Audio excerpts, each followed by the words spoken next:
నమస్కారం. బిఎస్ ఛానల్కి స్వాగతం.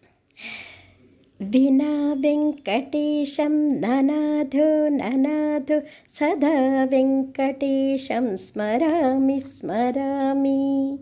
హరే వెంకటేశ ప్రసీద ప్రసీద ప్రియం వెంకటేశ ప్రయచ్ఛ ప్రయచ్ఛ. నమో వెంకటేశాయ నమః.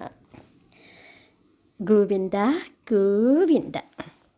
మా ఇంటి ఇరవేల్పండి శ్రీ వెంకటేశ్వర స్వామి. ఆయన పేరేనండి. మన బిఎస్ ఛానల్ పేరు కూడా ఆయన పేరే, వెంకటేశ్వర స్వామి పేరే కదా. మేము ప్రతి సంవత్సరం కూడా తిరుమల వెళ్ళి స్వామిని దర్శించుకోవటం అలవాటండి. అయితే ఈసారి మాత్రం అనుకోకుండా హడావిడిగా బయలుదేరాం అనమాట. అందుకే ట్రైన్ టికెట్లు ఏమీ దొరకలేదు, తత్కాల్లో కూడా దొరకలేదనమాట. మరి మా వారికేమో పాపం షుగరు, ఆయనకేమో వాష్రూమ్ ఉన్న బస్సు మాత్రమే కావాలి. అందుకని ఇంటర్సిటీ వాళ్ళు ఏర్పాటు చేశారు కదండి, బస్సు చక్కగా ఉందండి, అందులో అయితే బాగుంటుందని చెప్పేసి దాంట్లో టికెట్ బుక్ చేశారండి పిల్లలు. సరే నేను ఈయన వెళ్ళాలి ఎట్లా ఇంకా అనుకునేసేసి చక్కగా సాయంత్రం గురువారం నాడండి, పౌర్ణమి రోజు చక్కగా బయలుదేరాము. చక్కగా స్వామి కింద కొబ్బరికాయ పట్టుకొని హారతి ఇచ్చుకొని బయలుదేరామన్నమాట. అయితే ఈ బస్సు అండి 8:30కి మెహదీపట్నంలో బయలుదేరుతుంది. వాళ్ళు ఒక వ్యాన్ ఏర్పాటు చేశాను. సిటీలోకి రానివారు కదండి బస్సులు, కన్వీనియంట్ ఉండదు కదా, పైగానేమో ఈ ట్రాఫిక్ కదా. అందుకని వాళ్ళు ఏం చేస్తారంటే ఒక వ్యాన్ ఏర్పాటు చేస్తారనమాట. వ్యాన్లు ఏర్పాటు చేశారు, ఒకటని కాదు చాలా. 5 గంటలకే వ్యాన్ బయలుదేరుతుంది అనమాట. ఇక మేము తయారైపోయేసేసి వ్యాన్లో కూర్చున్నామండి. 6:30 7 గంటలకల్లా ఈ ట్యాంక్ బండి మీద దగ్గరికి వచ్చామన్నమాట. అసలు ఆ ట్యాంక్ బండి అంతా చూడాలండి, వెన్నెల్లో అసలు ఎంత బాగా అనిపించింది అనమాట. ఆ నీళ్ళు ఆ వెన్నెల్లో చక్కగా మెరుస్తూ, చాలామంది బోట్ షికారు చేస్తూ, బుద్ధ పూర్ణిమ మెరుస్తుంటే పక్కన అంబేద్కర్ విగ్రహం, ఆ పక్కనే పాలరాతితో మెరిసిపోయేటువంటి వెంకటేశ్వర స్వామి గుడి, బిర్లా మందిరం, ఆ పక్కనే ఈ మధ్యనే కట్టినటువంటి మహారాజా ప్యాలెస్ లాగా భలే ఉందండి బయట నుంచి చూస్తేనే. సెక్రటేరియట్ అసలు ఎంత బాగుందోనండి, మెరుస్తూ. లోపల చూడలేమనుకుని బయట నుంచి ఎంత బాగుందో అసలు. చక్కగా ఈ అందాలన్నీ చూస్తూ కూడా మెహదీపట్నాన్ని మేము చేరుకున్నామండి. అయినా మన సిటీ చూడాలంటేనండి నైట్ టైమే ఎంత బాగుంటుందో అసలు. ఆ లైట్ల వెలుగులో మన సిటీ అందమే అందమండి, వర్ణించనలవి కాదనమాట. చక్కగా ఉంటుంది మన సిటీ. తర్వాత మేము మెహదీపట్నం వెళ్ళామండి. ఇంకా బస్సు ఎక్కామండి. ఇందాక చూశారు కదా బస్సు అనమాట, చాలా కన్వీనియంట్గా ఉందండి. చక్కగా మేము నైట్ టైం తినటానికని కాస్త కర్డ్ రైస్, లెమన్ రైస్ కూడా తీసుకెళ్ళామన్నమాట. చాలా బాగుందండి బస్సు అసలు. ఇదే ఫస్ట్ టైం మేము వెళ్తాం స్లీపర్ కోచ్, అందులో ఇంటర్సిటీలు. చాలా బాగుంది. తెల్లవారు 7 గంటలకల్లా మమ్మల్ని దించేశారండి. శ్రీనివాసంలో దిగాము. శ్రీనివాసంలో దిగితే అక్కడ మాకు రూమ్ లేదన్నమాట. దాంతో ఇక మేము అక్కడ చాలా పెద్ద పెద్ద హాల్స్ అండి, చాలా నీట్గా ఎంత బాగుందోనండి. టీటీడీ వాడు చాలా బాగా ఏర్పాటు చేశారనమాట. ఎక్కడికక్కడ ఎప్పటికప్పుడు నీట్నెస్. తర్వాత అలాగే మధ్యాహ్నం కూడా వాళ్ళే ఉచిత భోజనం కూడా పెట్టారండి. ఇంకా అక్కడ లైన్లో వెళ్ళేసేసి శుభ్రంగా స్నానాలు పానాలు కానిచ్చుకున్నామండి. అక్కడే కూర్చున్నాం. ఎందుకంటే కాలినడకన తిరుమల వెళ్దాం అనుకున్నాం అన్నమాట, మొక్కు అనమాట నాకు. అయితే ఇద్దరమే కదా, ఎలాగనుకుంటే మా మనవడు ఇక్కడ దగ్గరలోనే ఉంటాడనమాట. నేను వస్తాలే, మిమ్మల్ని తీసుకొని వెళ్తాను, నేను తోడుగా ఉంటాలే మెట్ల కదా అన్నాడు. ఈ రోజుల్లో ఎవరండి పిల్లలు అసలు మాట వింటున్నారా? కానీ మా మనవడు బంగారం అండి, చక్కగా విన్నాడు. నేను వస్తాలే, ఏం భయపడకంటే నేను మిమ్మల్ని దగ్గరుండి ఎక్కిస్తాలే అన్నాడు. చాలా సంతోషం. ఆ వెంకటేశ్వర స్వామి వాడు వస్తున్నాడు అనిపించిందండి, నిజంగా చెప్తున్నాను. సరే ఇంకా తర్వాత వాడు మధ్యాహ్నానికి వచ్చాడనమాట. అప్పటిదాకా మేము అక్కడే కూర్చున్నాం. మరి వాడు ఎప్పుడు వస్తాడో ఏమో, మరి అక్కడెక్కడ వెళ్తే కష్టం కదా. అలేరు మంగాపురం వెళ్ళాలి, మనసు పీకిందండి ఇక్కడ 6 మందులు. కానీ వాడు వచ్చేటానికల్లా మేము లేకపోతే ఇబ్బంది అని చెప్పేసి అలాగే కూర్చున్నాం.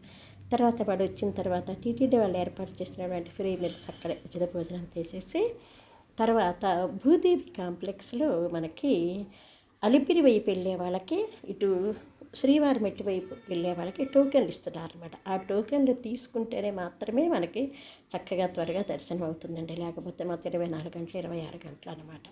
సరే శ్రీనివాస్ కాంప్లెక్స్లు కూడా ఇస్తున్నారు టోకెన్లు, కానీ పెద్ద లైన్ ఉంది. దాంతో మేము భూదేవి కాంప్లెక్స్కి వెళ్ళిపోయి అక్కడ మేము శ్రీవారి మెట్టు మీద గుండా వెళ్ళాలనుకున్నామండి. ఎందుకంటేనండి అది స్వామివారికి అమ్మవారితో కళ్యాణం అయిన తర్వాత అగస్త్య మహాముని ఆశ్రమంలో స్వామి అమ్మవారు 6 నెలలు ఉన్న తర్వాత ఈ మెట్ల మీద గుండానే వారు కొండకి చేరుకున్నారటండి. పైగానేమో మాలాంటి పెద్దవాళ్ళకి చక్కగా శ్రీవారి మెట్లే చాలా బెటర్, ఎందుకంటే దూరం తక్కువ అన్నమాట. 2200 మెట్లండి.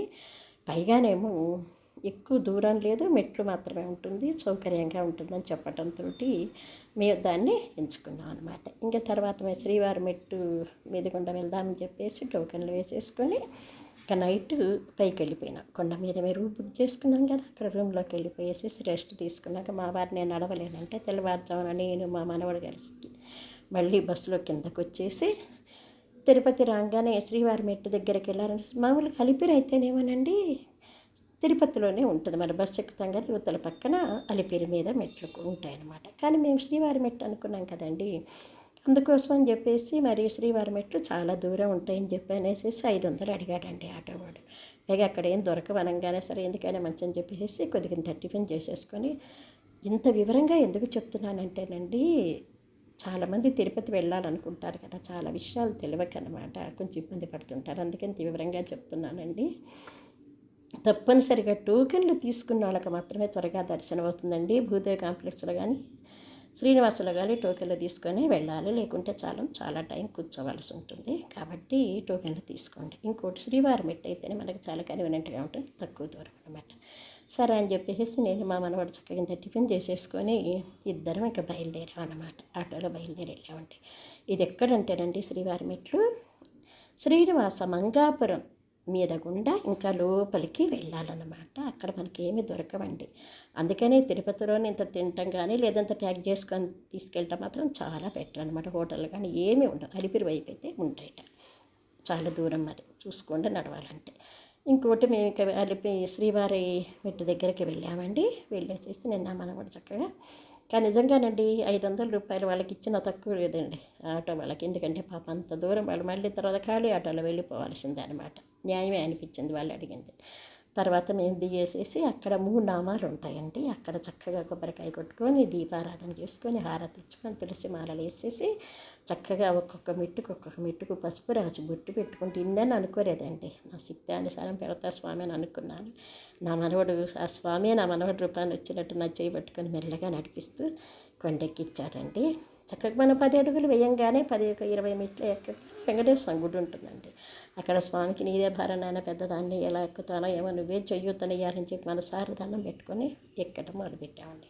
చాలా స్లోగా నడిచామండి. 9ంటికి అక్కడికి మేము బయలుదేరితే మేము కొండ ఎక్కేసరికి 12 అయిందండి. చక్కగా టీటీడీ వాళ్ళు మాత్రం చక్కగా వాటర్ స్పెషాలిటీ ఏర్పాటు చేశారు, వాష్రూమ్స్ ఉన్నాయంటే ఇంకేం దొరకవు అక్కడ మాత్రం. ఇది ఒక్కటి మెల్లమెల్లగా గోవింద గోవింద గోవింద అంటూ నామాలు పలుకుతూ అందరూ చక్కగా పలుకుతుంటే ఆహ్లాదకరమైన వాతావరణము, చల్లటి గాలి, ఆ చెట్ల మధ్య నడుస్తుంటే ఆనందమే ఆనందం అండి.